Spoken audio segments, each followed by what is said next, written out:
ஊழியக்காரன் வாழணும், ஊழியம் தானா நடைபெறும். அது சொல்றாரு. என்ன சந்தோஷப்படுத்தினா அதுல எழுதுறாரு பாருங்க, இந்த உபாகமம் 30ஆம் அதிகாரத்துல அவரே அழகா எழுதுறார். 5ஆம் வசனம் எழுதுறார். என்ன எழுதுறார் பாருங்க.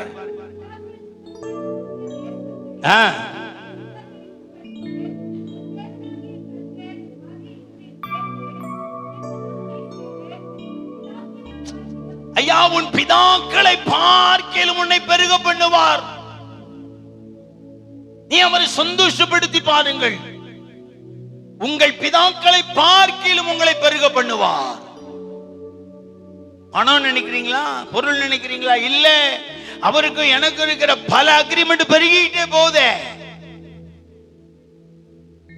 அந்த அக்ரிமெண்ட் தான் இயேசு சொல்றார், பிதா என்னை தனியா இருக்க விடுகிறது இல்லை. அது அவங்க 2 பேருக்கும் போட்டுக்கிட்ட அக்ரிமெண்ட். திரும்பி சொல்றார், அவர் என்ன சொல்லுகிறாரோ நான் அதை செய்கிறேன். Second agreement. 3வது அக்ரிமெண்ட் என்ன? அவர் எதை எனக்கு காண்பிக்கிறாரோ, எதை செய்ய சொல்லுகிறாரோ அதை தான் நான் நீங்க செய்கிறேன். என் இஷ்டத்துக்கு யார் தலைவலியும் நான் சுகமாக்கல, என் இஷ்டத்துக்கு ஒரு பெரும்பாடு சரிய சுகமாக்கல. அவர் எனக்கு சொன்னது அது நிறைவேறுது. இதெல்லாம் தேவனுக்குள்ள இருக்கிற ஊழியக்காரனுக்கு போட்டிருக்கிற அக்ரிமெண்ட். அதனாலதான் ஊழியக்காரன் ஊழியத்துக்குள்ள இருக்க கூடாது. ஊழியக்காரன் எங்க இருக்கணும்? கர்த்தருக்குள்ள. அதனாலதான் மார்க்ல சொல்றாரு, 12 அப்போஸ்தலரை எடுக்கும் பொழுது இவர்கள் என்னோடு கூட இருக்கவும். தேவனுக்குள்ள ஊழியக்காரன் இருக்க கத்துங்க. ஊழியத்துக்குள்ள இருக்கிறது அடுத்த விஷயம், வேண்டான்னு சொல்லல. நீங்க எஜமானுக்குள்ள இருந்து எஜமானுடைய சந்தோஷத்தை நீங்க ஆராய்ச்சி பண்ணி பாருங்க. என் தாளந்து கொடுக்கிறவன் அவர் என்ன சொல்றாரு? கடைசி நியாய தீர்ப்பு செய்தவங்க என்ன சொல்றாரு? நீங்கள் எஜமானுடைய சந்தோஷத்துக்குள்ள பிரவேசி. எஜமானுடைய சந்தோஷம் என்னையா தெரியலையே. எஜமானுடைய சந்தோஷம் என்ன? அது ஊழியக்காரன் தெரிந்திருக்க வேண்டிய முக்கிய சப்ஜெக்ட் அல்லவா அது? உண்மை உத்தமுள்ள ஊழியக்காரனே விசுவாசிகளுக்கு சொல்லல, எஜமான் ஊழியக்காரனை சொல்றார், நீ என்னுடைய சந்தோஷத்துக்குள்ள. அவருடைய சந்தோஷம் என்னையா? என்னைக்காவது நீங்க சிந்திச்சிருக்கிறீங்களா? 30 வருஷம் நான் ஊழியம் செய்றீங்க, 40 வருஷம் ஊழியம் செய்றீங்க. என்னைக்காவது எஜமானுடைய சந்தோஷம் என்னன்னு சொல்லி ஒரு ஊழியக்காரன் சிந்திச்சு இருந்தா அந்த எஜமான அவன் சந்தோஷப்படுத்தாம இருக்க முடியாது. இப்ப யாக்கோபின் தேவன் யோசேப்பை அவனுடைய தகப்பனை விட்டு பிரிக்கிற பொழுது என் எஜமானுக்கு மிகுந்த சந்தோஷம் உண்டாயிற்று. அப்படி பிரிக்கிற வேலையை முதல்ல செய்கிறது யாரு? யாரு?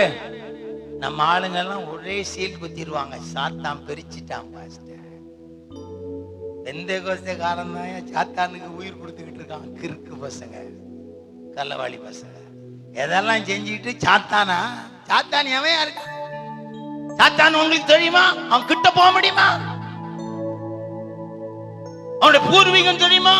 அவனுடைய சரித்திரம் தெரியுமா? அவனுடைய வல்லமை உங்களுக்கு தெரியுமா? அவனுடைய அதிகாரம் உங்களுக்கு தெரியுமா? அவனுடைய ஆழத்துவம் தெரியுமா? அது எவ்வளவு காலம் இருக்குன்னு உங்களுக்கு தெரியுமா? இயேசு சிலுவையில ஜெயித்துட்டார். அப்பயே 1000 பேர் அரசாட்சியில சாத்தானுக்கு பிடிச்சு கட்டி வைக்கிறாரு. சிலுவையில இயேசு சாத்தான பல்ல புடுங்கிட்டார். நீ ஆட்டம் கண்டு சாத்தானுக்கு உயிர் கொடுக்கிறியே. சாத்தான் ஜாகல, அவனுடைய ஆளுகைக்கு இன்னும் முடிவு வரல. அவனுடைய அதிகாரத்தை குறுக பண்ண முடியாது. இதெல்லாம் பைபிள் சொல்லுது. விசுவாச வார்த்தை நான் சொல்லி உங்களை ஏமாத்த விரும்பல. பைபிள் சொல்லுது 1000 வருஷ அரசாட்சி வரும் பொழுதுதான் அவன் கட்டப்படுவான். அவன் எப்ப அழிக்கப்படுவான்?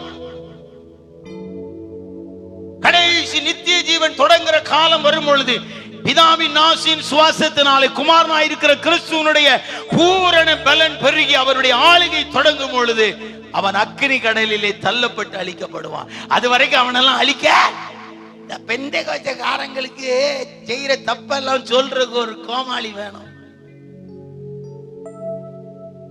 ஒரு சிஏஜகாரன் பிசாசை பத்தி பேசுவானா? ஒரு ஆர்சிகாரன் பிசாசை பத்தி பேசுவானா? ஒரு மெத்தடிஸ்காரன் பிசாசை பத்தி பேசுவானா? ஒரு பேப்டிஸ்ட்காரன் பிசாசை பத்தி பேசுவானா? நம்மால என்ன நடந்தாலும் பிசாசு பிரிச்சிட்டான். வானத்தையும் பூமியும் உண்டாக்கி பிரிச்சதே நம்ம ஆளுதாயா?